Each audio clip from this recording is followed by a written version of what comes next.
Thank you all for coming. I am today one of the storytellers for this program. I'd like to thank Dustin Willis for visualizing this program and working very hard to bring it to fruition. I'm pleased to take part in this celebration of voice art, the art of storytelling and storytelling through song. Storytelling has been a part of our lives since the beginning of our species. We started telling stories before we had language as we know it today. We do this because we have an imperative to tell stories. Every early culture developed and used storytelling to connect. I use storytelling as well to acknowledge the lives of my African Americans. Now, the storytelling setting allows us to come together with an open heart, an open mind, to listen, to connect, and to see each other in ourselves. And I especially enjoy telling and listening to stories because I like the magic that happens when we all come together like this. Exactly. My name is Moon. It means a light shining forth in the midst of darkness. And since I was probably a half moon, I realized that storytelling was a part of me, because I spent many hours in the corner because it was considered lying. But Harvest Moon found the loophole. I found out I could storytell and not get in trouble. But I pull my powers, is what I call, from my mentors, the teachers that love to teach, the singers that love to sing, the nurses and the doctors that love to perform. We're all in this world to build the future. We all have that piece. So, because history was so important for all of us, I didn't want to teach history like I learned in school. So, storytelling is a way to share history and what we need more than ever this day and age, animals. And best of all, we're here to entertain you so that you can go home and entertain the world. Thank you so much for coming. Thank you.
a time in the land of our ancestors, there lived a great herd of water buffalo. They grazed the grasslands from east to west and north to south as far as the eye could see. They drank cool water from the mighty river that flowed from the mountains above to the oceans below. With so much to eat and drink, they grew strong and prosperous. Their only natural enemy was lion. Lion was feared by every animal, except this particular herd of water buffalo. The buffalo were led by a wise old bull called Thunderhoof.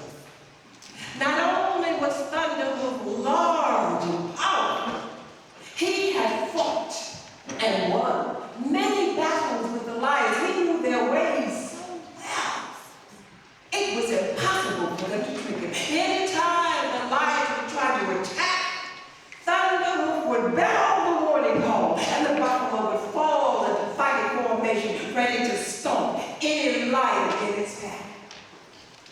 So although the lions loved the taste of buffalo, they seldom dared attack his herd. No use messing with them. But one day, Thunderhoof grew ill. He knew that he didn't have much time. So he called a meeting of the entire herd. My brothers and sisters, soon I will join the ancestors. When I am gone, my wife, eyes open, will lead. She will train young bulls until one is strong enough and wise enough to lead. I know many of you are strong, but you must be wise. Now, Isaac had been by Thunderhoof's side for many years. She knew everything he knew. And so, everyone was pleased that she would take over once Thunderhoof was gone. Everyone was pleased, except for 3 young bulls. Longhorn, Broadback, and Redtail. They thought one of them should lead. They complained. She's too old. She's too weak. She isn't. She. They complained only to themselves. Well, the time came. Thunderhoof passed. The mourning of the buffalo could be heard for miles. But while the buffalo mourned, the lions rejoiced. They knew this was their best chance yet to attack the herd, and they planned to take full advantage of it. They sent their best spy, Night Shadow, to scout the herd for weaknesses and report back.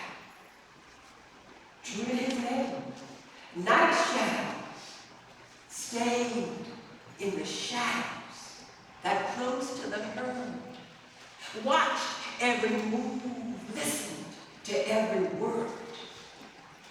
And then he went back, and he had plenty to report to his lion brothers.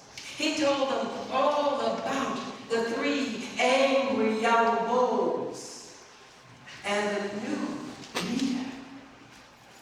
And then Night Shadow said, he whispered his plan to his lion brothers. They liked the plan so well, they put it into action right away. Let me tell you what they did. They started spreading foul rumors about the queen of the buffalo and the 3 young bulls, and before you know it, everyone was talking. Ooh, did you hear what I heard?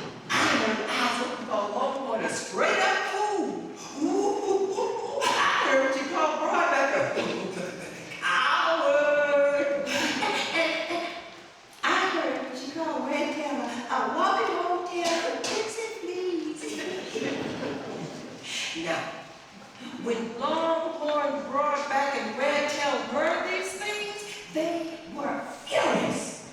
They rushed up to the queen and demanded, apologize, step down, pick one of us to lead. Eyes open did what a good leader should do. She tried to calm them down. They wouldn't listen. So she let them know in no uncertain terms that she had no intention of stepping down. And the next thing you know, those three young bulls, they called a meeting of the entire herd. Everybody came, including Isaac. They said, we want you to vote for your leader. But the buffalo confused. His thunder wasn't spoken. His word was law. We want you to vote. And vote for one of us. We are strong. We are men.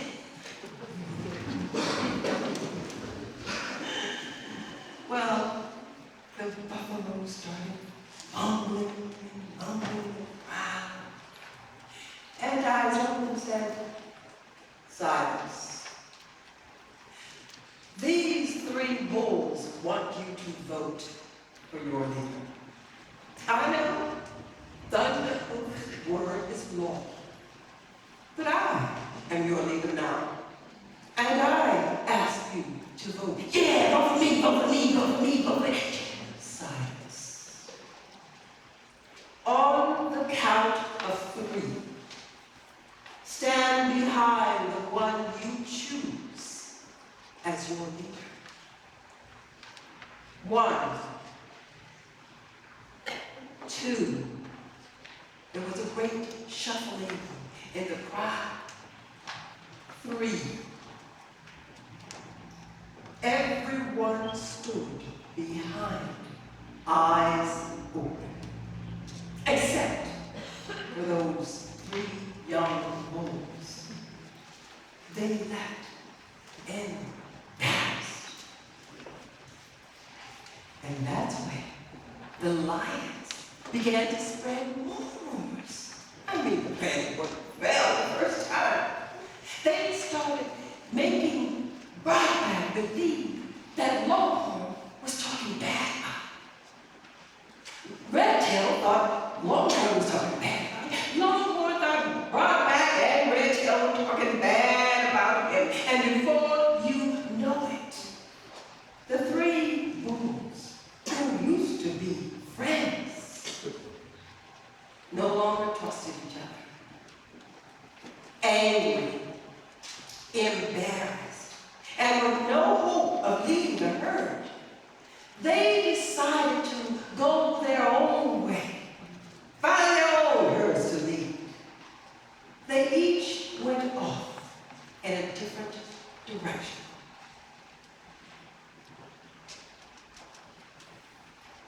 That is exactly what the lions wanted. They began to stalk. First, they found Broadback and attacked. Oh, Broadback fought back strong. Oh, when there were so many lions, they brought Broadback down. And the lions celebrated. Hey, hey! Hey, hey! Hey, hey! Ho, ho! Ho, ho! Got one buffalo! Hey, hey! Hey, hey! Ho, ho! Ho, ho! Take one more buffalo! And they stopped. Found Longhorn and attacked. Oh, Longhorn fought long and strong. He used those powerful horns, took 2 lions out. But more lions kept coming and they brought Longhorn down. And the lions celebrated. Hey, hey! Hey, hey! Hey, hey! Ho, ho! Ho, ho! Got one more buffalo! Hey, hey! Hey, hey! Ho, ho! Ho, ho! Got one more to go! And they found Redtail and attacked. Now Redtail fought the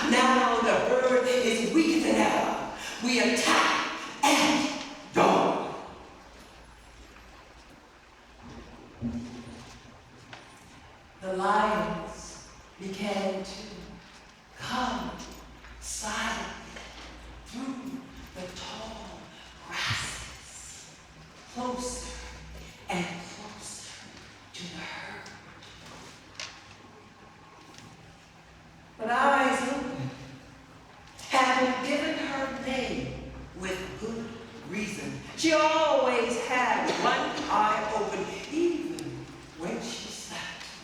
She saw those lions getting close, and she bellowed the warning call. The buffalo fell into fighting formation with the weaker in the middle, the strongest out front.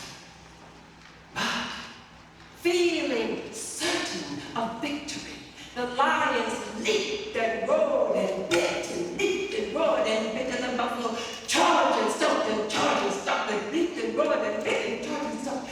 Oh, there were so many holes beating the ground. It sounded like drums, 1,000 drums beating.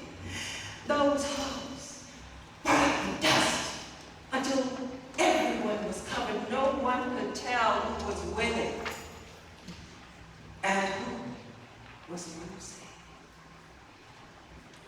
When the dust died down, the lions limped away, scarred and beat.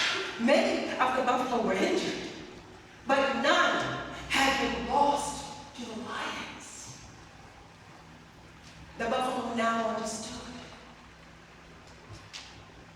that no matter how strong one person is, thunderhoof and eyes open, their wisdom was right.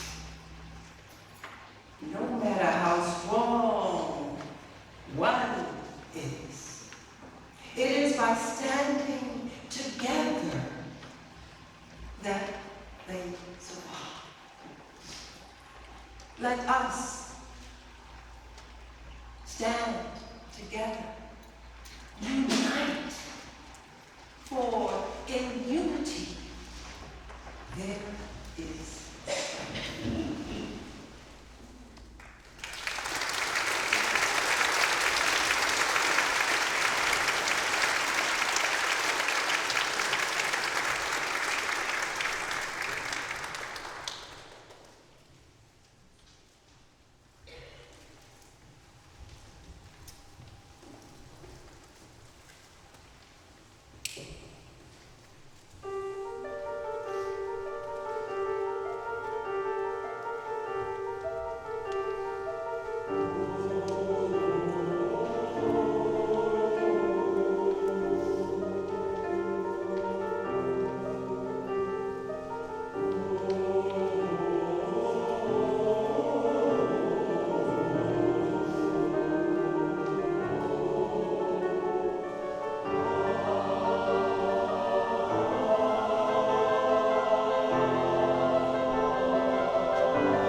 The old clock of ways are died. Turn back the tide. Stop the wind. Listen, Mother Earth aches at you. Her waters filled with oil and waste. The air stagnated with the stench of death. Otter swift, sleek demeanor is yours, a reflection of your mind and heart. Open your ears. Listening will restore beauty to Mother Earth.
rounded ears that listened. She always spoke from her heart and could see a personal soul. With perseverance, she formed and dedicated to each and every animal the importance of cooperation, thus establishing a well-rounded, safe life for all, a truly true tranquility base. That is until the brutal summer sun scorching Mother Earth, drying ponds, creeks, and even lakes.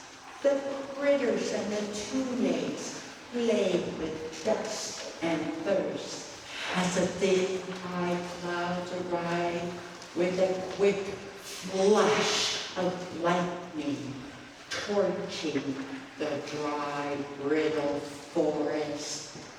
The white flames devouring every living thing as a dense smoke of death filled the air. This happened every summer, just bringing more pain and turmoil for all that living. Oh, each and every animal had every idea that could be imagined to bring an end to the hot days. Oh, owl, he used to follow his wisdom. Eagle, sharp, keen eyes, could only focus on the past. Beaver just whittled away, while woodpecker, he got so mad no one listened to him, he started banging his head against the tree. Now, Otter was at her wits' end too, being oh so young and just adorable. What set her apart was the wisdom the elders taught her, creating and molding a well-balanced mind. She ate well, swam daily, and helped others. But the last and only resort the animals had left was for Otter to confront the great and powerful raven. Oh, men had seen him create the sun, moon, and stars. If only Otter could convince him for a miracle or a small wish of sorts. This, in turn, would set in motion the animal's demise plan. But sadly, Raven only cared about his own needs and wants. Me, just turned his back and even laughed. Oh, Otter, exhausted and tired from Raven's rude behavior, she retreated to a nice, warm, soft log inlet to be left alone and collect her thoughts. A swift high tide and a fun and fast current whisked her right into a sleeping whale. Her tiny furry body tickled the young whale awake. Otter quickly dove in distance. You see, the ocean clams, animals, birds, fish, didn't really mingle that much. Oh, the magnitude of the size of the ocean, they barely met twice. A first for Otter to see a whale alone in the small inlet. She politely introduced herself, then asked, "Who are you, and where do you go?" The young whale stretched and yawned. "I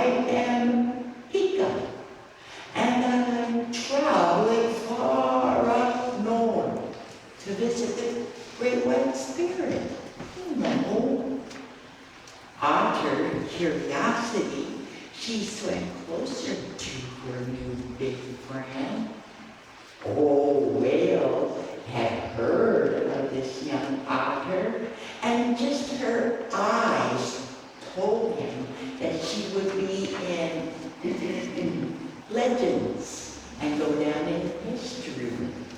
Oh, no doubt she managed to lead and teach each of the living creatures to adore to their unique jobs that would piece together a plan that would rid of the hot summer days forever.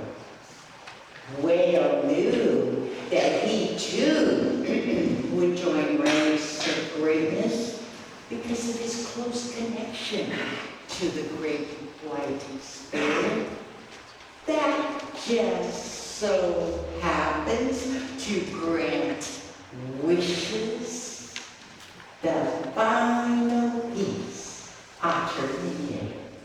So, with no surprise, Whale promised Otter he would ask the great white spirit for reprieve of the long, hot summer days.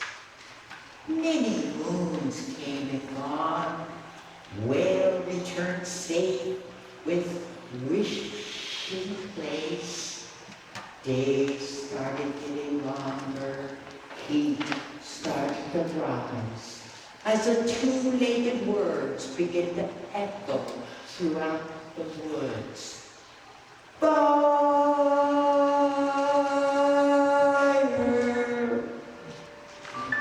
The people only had enough time to gather one armload of their belongings and place them in a canoe where they paddled over so far from shore. Many had seen it too many times and closed their eyes as Whale and Otter bowed their heads as their salty tears touched the sea.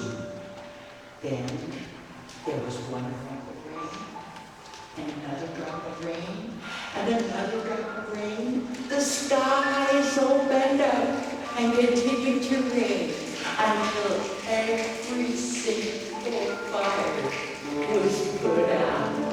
The small creeks turned into streams, streams turned into rivers, meadows turned into lakes that never dried out, as moss and ferns grew before your eyes, as cedars, spruce, Douglas, maples, and alders all reached for the sky. So, when my people hear people complaining about the rain, we just smile, because we know that the land that you see today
tools, a good horse, a good mule.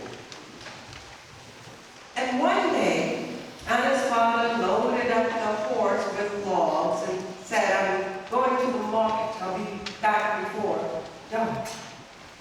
She said, "Okay, Father. But remember, one man's gain can be another man's loss." Ah, wise words from my wise daughter. I will get.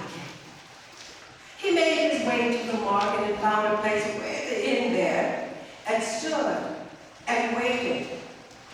Waited. Nobody was buying wood that day.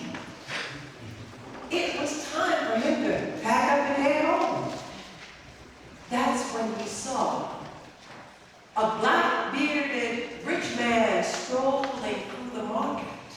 He could tell he was rich by that exquisite silk robe he wore. The man came and said, "Woodman, what will you take for your wood?" "1 gold coin, sir." "And will you sell that wood as is?" The woodman thought, "Well, the law's already got. What can I do with it?" "Yes, sir, as is." "Very well. There's your coin. Follow me." He led the woodman to his large home. And the woodman started to unpack the wood stock. "What are you doing?" I'm loading your wood, sir." "You sold that wood to me as is." Which means I get the horse too. But that's, if you want to argue about it, we can go to court. Now, the woodman was a mild-mannered man. He didn't want to cause any trouble. But that horse was half the value of what they owned. And so they went to court. Now, in a court of law, a wise judge can take a wrong and make it right. An unwise judge can take a wrong and make it worse. The two men shared their part of the story, told their story, and the judge listened carefully. But before the judge made his decision, he looked again at that rich man and reminded himself how powerful that man is. And so he said, "Woodman, you sold that wood as is." "Well, yes, Your Honor, but as is means as is. Case closed." So the woodman lost his horse. That story reminded me of another man who was cheated. Not cheated out of the horse. He ended up in court because he was treated like a horse. One day, down in Chours, Louisiana, where I'm not going to say Louisiana because that's down in Louisiana, Homer got up and he put on his fine silk suit. Oh, what he had. And then he went down to the train station and bought himself a first-class ticket. He said, "Yes, indeed, I'm going to ride in style today." He sat in his first-class seat. And after a while, the conductor came along. "Tickets, tickets." "What are you doing? You're not supposed to be here. Get back where you belong." Homer said, "I paid for this first-class ticket. I deserve to sit here. And the national law says I'm national law. I'm the law on this train. And I say you get to the back or you get off." That is how Homer ended up in court, in front of judges. Now, would those judges be wise? Or would they make a bad situation worse? Now, Homer's lawyers argued that the national law 14th Amendment, says we're equal. The judge listened. They listened to the other side of the argument. And then they went to deliberate.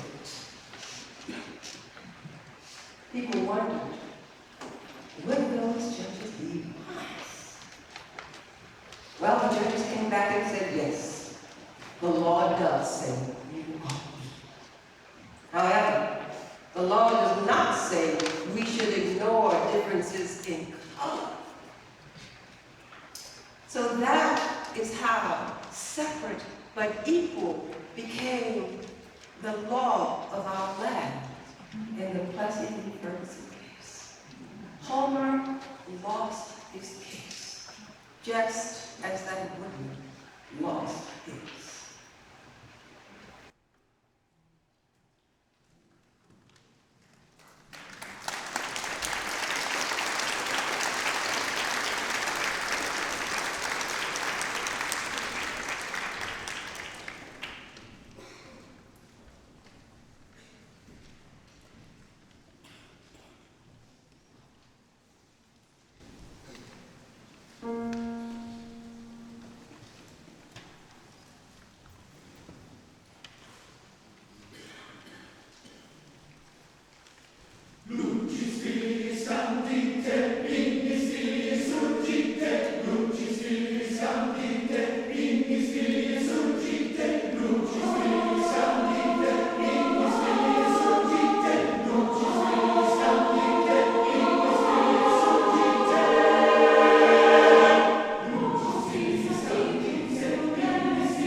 When Anna's father came home and told her how he had lost the horse, she was furious.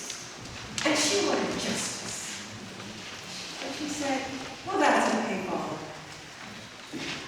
I will go to the market tomorrow and maybe I'll have better luck. The next morning she loaded up the mule with logs and went on to the market, stood there at the end. And after a while, that same black-bearded rich man came along. Girl, what will you take for your wood?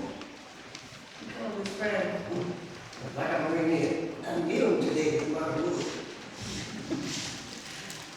I'll take 2 gold coins, sir. And will you sell that wood as is? If you will pay me as is, yes. Very well, follow me. He led her to his room, and she began to, stop. You sold that wood to me as is, which means I guess you'll be able too. But that is not, girl. She accepted the coins he had. And then she said, you promised to pay me as is, which means I get your hand. But if you want to argue about it, well, we could go to court. And so they ended up in front of that same judge. They each told their story. And before the judge made his decision, he tried to find some loophole, some technicality to rule in favor of that rich man. He couldn't. But he said, perhaps you will accept something other than the hand.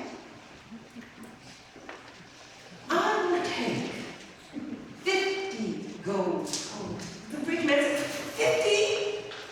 But he paid. As he paid, he was scheming a way to try to get his money back. He said, girl, you think you are so clever. You are nothing but a little sparrow. I eat sparrows for lunch. I challenge you to a real battle. I'll bet I can tell a better tall tale than you can. I will put 500 gold coins on it. You put up your little 50 and we'll call it even. If the judge says your story is better, you get it. But if my story is better. Well, the judge was a little concerned about this. But Anna, she put up her money. And just before the man started to tell his tall tale, he gave the judge a conspiratorial wink. He said, before I was born, I found 3 kernels of corn in my pocket. I tossed them out the window. The next day, there was a field of corn so thick. How thick was it? It was so thick. It took 10 men 10 days to get through to the other side. It was so thick, 40 of my fatted sheep got lost in it. And now when that corn was ripe, I asked my servants to pick it, clean it, cook it. They made cornbread. I ate some, and out of my mouth popped one of my fatted sheep, and then another, and another, and another. All 40. Top that, sparrow. Good, the judge said, good. But Anna began her story. Once I found one cotton seed. I planted it. The next day there was a field of cotton so tall. How tall was it? It was so tall it reached the sky.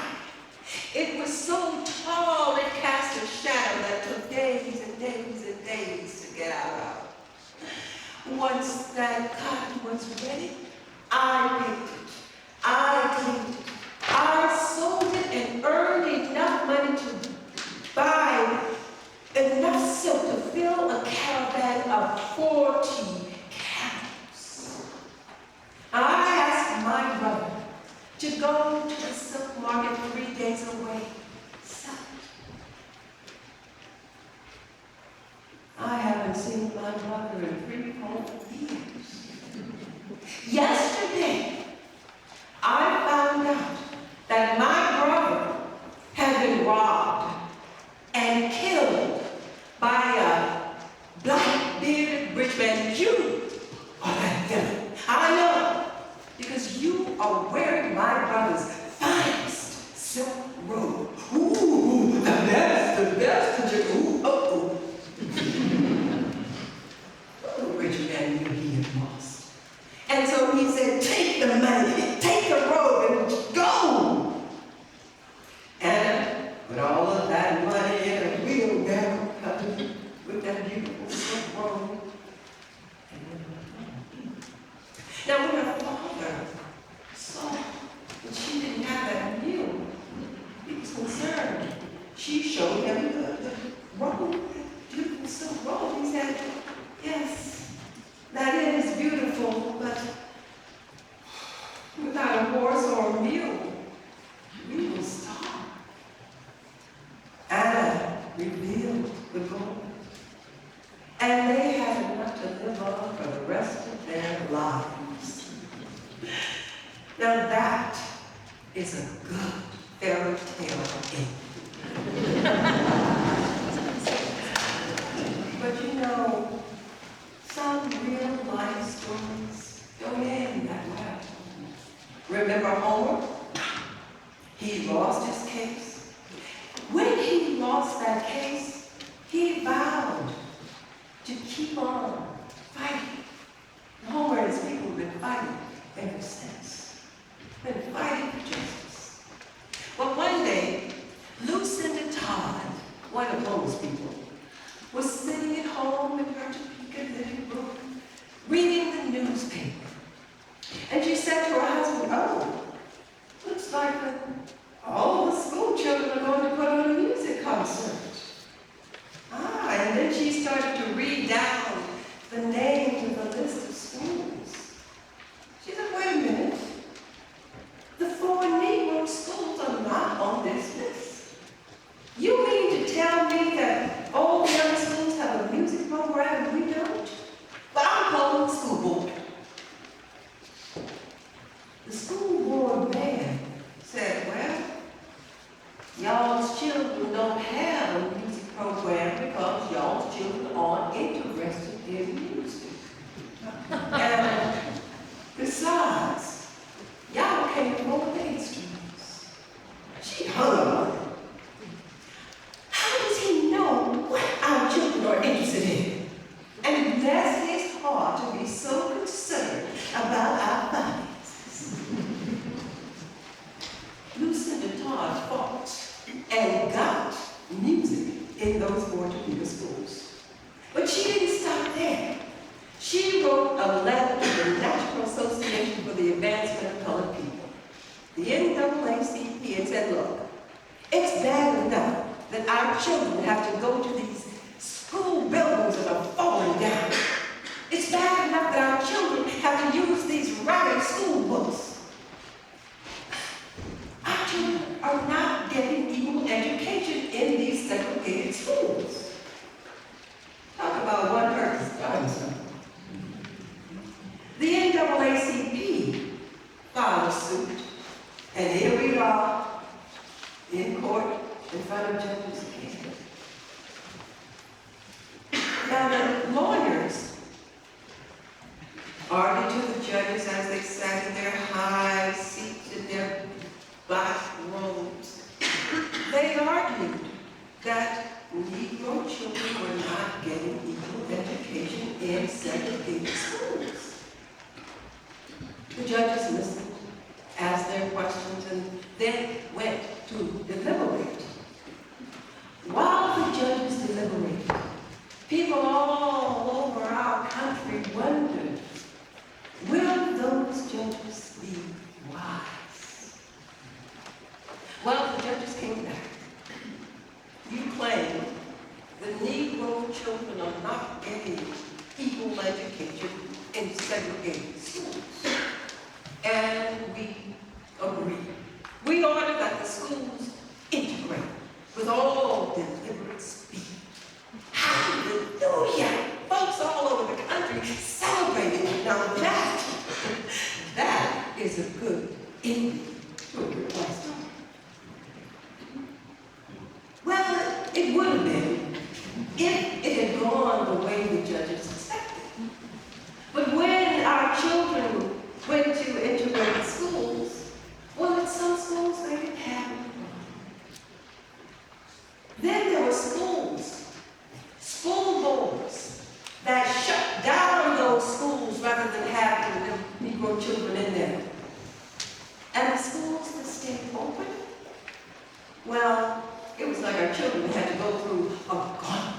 to go to school. Some had to be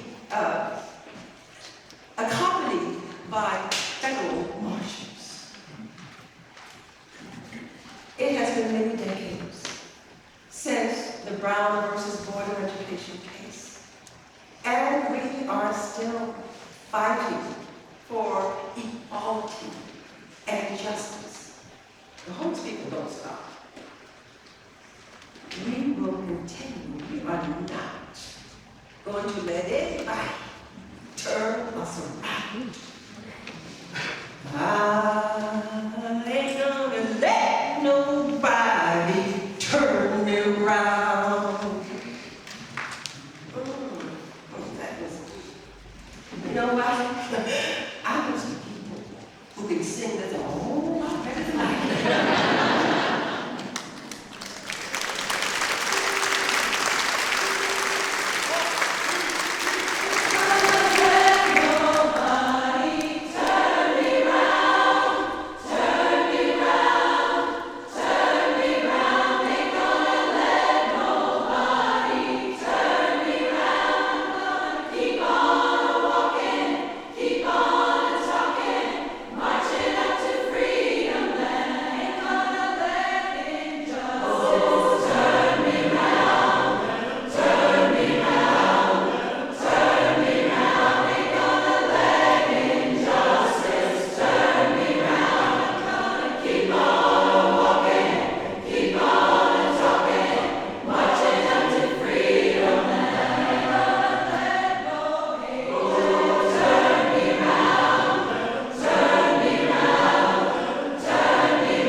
It's been a wonderful journey.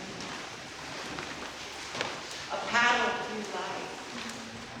We're all still happy. Oh, our families go through rapids. It goes through allness. It goes through dryness. It goes through all difference. This is what we're here to share with you, the stories. The stories that are so rich. Then read it down. Open your ear, people.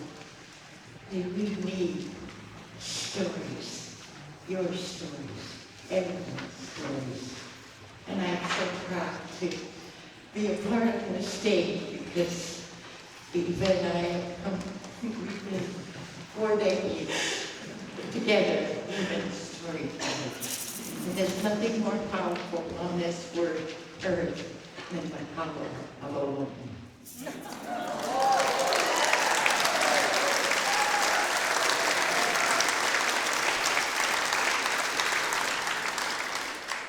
Well, yes, that is true.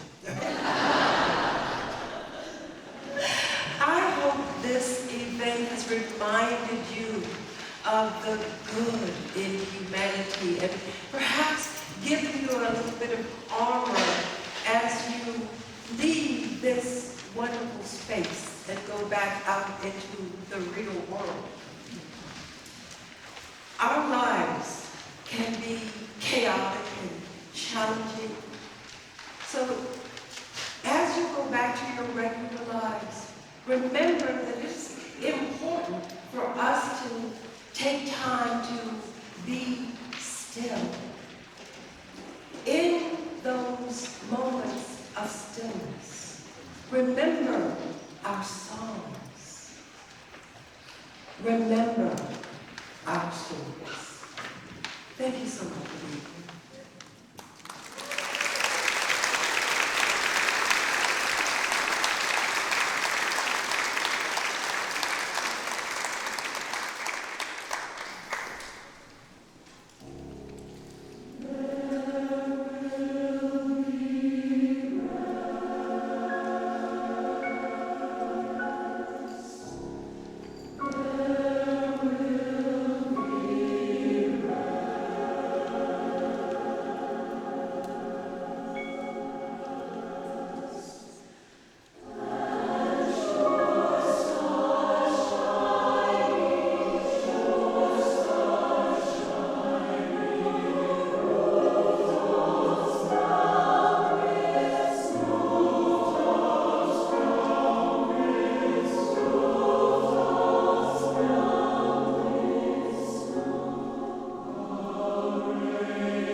tradition in Kulshan Chorus to end every rehearsal and every performance as often as possible with this song called To My Old Brown Earth by Pete Seeger. And as part of that tradition, we invite anybody who has ever sung with Kulshan Chorus to come up and sing with us. And everybody else, please receive this as a song of sending and encourage you and bless you wherever it is that you may be going. If you want to sing it from the rafters because it's too far and you're sweaty, that's okay too. Amazing. Again, thank you for coming this afternoon and for being just a tremendous audience. We do truly hope that you take these stories with you. Thank you very much.